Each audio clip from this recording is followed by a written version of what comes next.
The final statistic we're going to cover is Summers D. And Summers D draws on the same values that we've already used in calculating gamma, and then it adds one more component. So if you take a look at the formula, we have our concordant pair totals and our discordant pair totals, just like the calculation of gamma. And then we have, in addition to that, this T sub y, which are the tied pairs on the y-axis. So I'm not going to go through the process with this example of calculating those same concordant and discordant pairs that we just did for gamma, but I want to show you that what the additional step is for Summers D. So we're going to focus just on the calculation of TY, or those tied cases. So we take each cell in the table, and then we're going to multiply the frequency from that cell with the sum of the remainder of the cells in that row. So for low length of service and low burnout, we have a frequency of 20, and then we're going to multiply that by the sum of these other ones that are in that same row, 6 plus 4.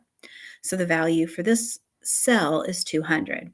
We're going to continue that process for the remainder of the cells in the table, and we're just going to go in that one direction ahead of. So for moderate length of service and low burnout, we're going to have the cell frequency is 6, and we're going to multiply that by 4, which is the one that's just to the right of it.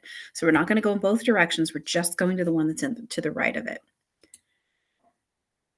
For high length of service, low burnout, we have the value of 4, and we're going to multiply that by 0 because there's nothing to the right of it. There's nothing above it in that row. We're going to continue that process. We have low length of service, moderate level of burnout. So the cell frequency is 10. We're going to multiply that by the sum of these other two cells that are to the right of it that are higher on that level, on that row. And we have 15 plus 5, which is the full calculation becomes 200. Continue the process for moderate. We have 15 for the cell frequency multiplied by 5, which is the cell above it. For 5, there's nothing in that high moderate level because there's nothing above that cell. And the same process, low, high, we have 8 multiplied by 11 plus 21. For moderate high, we have 11 times 21. And then for high, we have 21 times 0 because there's nothing ahead of it. When we sum all of those values together, so these are the calculated values for each one of those, we end up with a T of 986. We just plug that into our formula. We already had 1831 for our concordant pairs from our calculation of gamma before. We had 499 for our calculation of discordant pairs, and then we just add in our 986 or our T sub y into the formula. So we end up with a numerator of 1,332 and a denominator of 3,316, and our Summers D is a 0.4. And this indicates a positive relationship of moderate strength. And I'll post a link for how to do that interpretation because I didn't remember to drop the link in from the statistics how-to page, but I'll make sure that I add that in the information about this video. In predicting burnout, it means that we would make 40% fewer errors when predicting from the order of pairs in the independent variable than without it.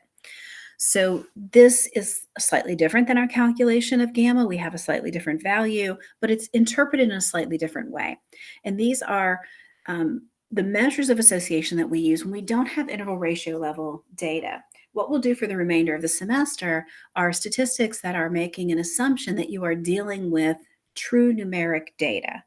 And so the calculations are going to shift to include the calculation of the mean like we were doing before with t-test and ANOVA that we couldn't do with chi-square and the ones that we've talked about today because we were dealing with cell frequencies. We were not calculating averages because we didn't have data presented to us in a way that allowed us to do so.